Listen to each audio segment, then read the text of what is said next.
कि इस कदर नॉन सीरियस इन्वेस्टिगेशन है, उस पे प्रोसिक्यूशन क्या होगी, एडजुडिकेशन क्या हो सकती है।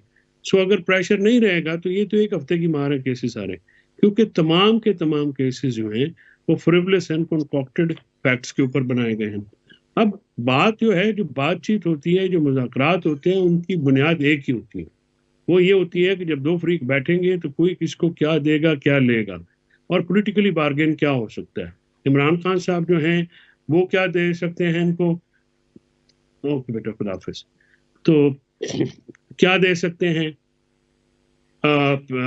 हुकूमत उनको क्या दे सकती है।